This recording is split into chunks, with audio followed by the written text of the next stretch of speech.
नमस्कार, मैं रिया और आप देख रहे हैं डॉक्टर साहिब। आज हमारे साथ बिहार की जानी मानी ईएनटी स्पेशलिस्ट डॉक्टर रश्मि प्रसाद मौजूद है। तो डॉक्टर साहिबा, बहुत बहुत स्वागत है आपका हमारे चैनल में। Thank you so much. आज हम डॉक्टर साहिबा से जानने की कोशिश करते हैं कि जो बहरेपन की समस्या होती है वो क्यों होती है। देखिए, बहरेपन की समस्या बहुत कारणों से हो सकती है।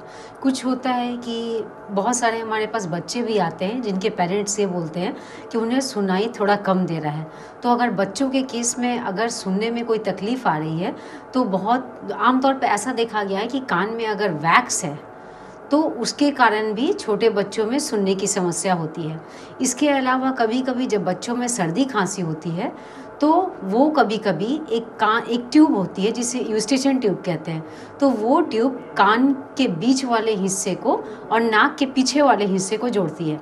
तो ये जब बच्चों को सर्दी ज़ुकाम लगता है तो कभी-कभी ये सिक्रीशंस बैकफ्लो होके कान के बीच वाले हिस्से में जमा हो जाते हैं, जिसे हम लोग ओटाइटिस मीडिया विथ एफ्यूजन कहते हैं। इसमें भी छोटे बच्चों में सुनाई की समस्या कुछ पेरेंट्स कंप्लेन करते हैं कि सर्दी खांसी के बाद बच्चों में थोड़ी हम लोगों ने ऐसा नोटिस किया है कि बच्चे थोड़ा कान से कम सुनते हैं। तो ये हमारे बच्चों की समस्या हो गई। कुछ एडल्ट्स हैं, अगर वो हमारे पास अगर सुनाई कम लेके आते हैं तो वैसे केस में हम लोग ऐसा देखते हैं कि उनके कान का जब एग्जामिनेशन किया जाता है तो कान का अगर चदरा फटा हुआ है तो उससे भी सुनाई कम देता है। इनफैक्ट मैंने जो बच्चों में जो कॉज बताया कि आमतौर पे ये समस्या बच्चों की भी होती है कि जब कान में बार बार इन्फेक्शन होता है, उन्हें सर्दी खांसी ज़ुकाम बार बार लगती है, तो छोटे बच्चों का भी कान का पर्दा डैमेज हो जाता है और उसमें भी ये कारण है कि कान में कम सुनाई देता है। तो जो बड़े लोगों में ये जो मैंने बताया कि एक तो कान का चदरा अगर डैमेज है तो उससे कान में सुनने की समस्या उत्पन्न हो जाती है। बड़े लोगों में भी ये समस्या है कि बहुत ज़्यादा वैक्स होता है तो साउंड के कंडक्शन में ये प्रॉब्लम करता है, तो वो भी सुनने की समस्या उन लोगों में भी आती है। इसके अलावा कुछ और है कि कुछ पेशेंट्स ऐसे भी आते हैं कि कुछ अचानक से लाउड साउंड के एक्सपोजर की हिस्ट्री होती है, जैसे कि सडन कुछ पटाखे वाले या नॉइजी प्लेस में या हेडफोन लगाए हुए थे और बहुत सडन अचानक से वॉल्यूम तेज़ होने से फिर उनके कान में कुछ झनझनाहट की आवाज़ सुनाई दी। उसके बाद पेशेंट्स बोलते हैं कि हमारे कान से कुछ भी सुनाई नहीं दे रहा है। मतलब इसे एक टर्म कहते हैं जिसे sudden sensory neural hearing loss.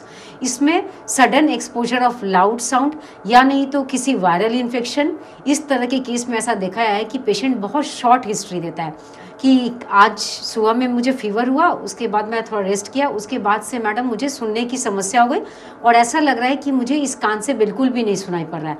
तो आप इस तरह की जब समस्या आती है तो आप इसको बिल्कुल भी नज़रअंदाज ना करें, क्योंकि जो मैंने आपको ये टर्म बताया sudden sensory neural hearing loss, जिसमें पेशेंट के कान की सुनने की क्षमता अचानक चली जाती है, तो ऐसे सिचुएशन में आपको तुरंत ही डॉक्टर से मिलने की ज़रूरत है।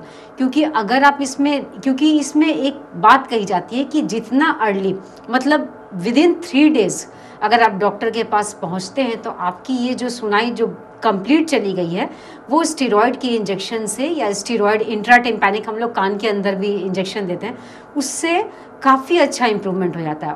बट अगर पेशेंट का प्रेजेंटेशन डॉक्टर के पास जितना लेट होता है, मैंने सडन सेंसरी न्यूरल की बात की, तो वैसे केस में प्रोग्नोसिस धीरे धीरे बैड हो जाता है। इसके अलावा कुछ और कारण है, जैसे कि ओल्ड एज पेशेंट्स को अगर ले लिया जाए तो वैसे पेशेंट में जो कंडीशन आता है वो बेसिकली उनका पर्दा वगैरह ठीक रहता है, बट एक एज के साथ जो नर्व का डिजनरेशन होता है जिसमें सेंसरी न्यूरल हेयरिंग लॉस ज़्यादातर लोगों में ओल्ड एज के पेशेंट्स को देखा जाता है, तो वैसे पेशेंट को सुनाई की समस्या आती है। तो ये मैंने अलग अलग एज के बच्चों की समस्या, बड़ों की समस्या और ओल्ड एज के पेशेंट्स में जो कारण है वो क्या क्या है। अगर लक्षणों की बात करें तो कोई लक्षण दिखाई देते हैं? हाँ, अगर आपको सुनने में कम आएगा, पेशेंट को खुद ही फील होने लगता है कि धीरे धीरे उनकी सुनने की क्षमता कम हो रही है। कुछ पेशेंट ऐसा भी नोटिस करते हैं कि सुनने की क्षमता होने के साथ साथ उनके कान से पानी भी आता है, तो ये बेसिकली ये लक्षण देखे जाते हैं। तो कोई बचाव डॉक्टर से जब मिल रहा हो तो डॉक्टर से मिलने के बाद जब उसका ट्रीटमेंट चल रहा है तो वो घर पर बचाव किस तरीके से कर सकता है? हाँ, तो आपने जो बचाव की बात बोली, अगर आपका कान का सुनने का समस्या है, मतलब सुनाई कम है और साथ ही साथ कान में अगर पानी आ रहा है, तो वैसे पेशेंट्स को हम लोग एंटीबायोटिक्स देते हैं और मोस्ट इम्पॉर्टेंट हम लोग पेशेंट को ये एक्सप्लेन करते हैं कि आपके कान में पानी नहीं जाना चाहिए, क्योंकि जब आपका कान का चदरा फटा हुआ है तो आपका मिडिल ईयर मतलब कान के मध्य वाला हिस्सा वो एक्सपोज्ड है। तो वैसे केस में अगर आपके कान में पानी जाएगा नहाते समय या स्विमिंग के समय या कुछ भी, तो आपका इन्फेक्शन बढ़ जाएगा। तो हम लोग ऐसे पेशेंट को स्विमिंग अवॉइड करने के लिए कहते हैं और हमेशा हेड बाथ लेते समय ये बोलते हैं कि कान में कॉटन में थोड़ा वैसलीन पेट्रोलियम जेली लगा के कान को अच्छे से प्लग कर लीजिए। अदरवाइज अगर आप, बहुत पेशेंट बोलते हैं कि मैडम कॉटन लगा के नहाते हैं, फिर भी अगर आप ड्राई कॉटन लगाएंगे तो डेफिनेटली वो पानी से वेट हो जाएगा। तो हमेशा कॉटन में कुछ ऑयल या वैसलीन लगा के तब कान को आप प्लग करके नहाइए। शुक्रिया डॉक्टर साहिबा, आपने जो हमारे साथ जानकारी साझा की उसके लिए बहुत बहुत शुक्रिया। Thank you so much. तो आप डॉक्टर रश्मि प्रसाद को सुन रहे थे, जिन्होंने इतनी सारी जानकारी हमारे साथ साझा की है। बहरेपन को लेकर आप किस तरीके से बचाव कर सकते हैं, डॉक्टर के पास कब जाएं। फिलहाल के लिए इतना ही। आप इस विषय में क्या राय रखते हैं हमें कमेंट कर जरूर बताएं। चैनल को सब्सक्राइब करें, फेसबुक पेज को लाइक करें। वीडियो देखने के लिए आपका शुक्रिया।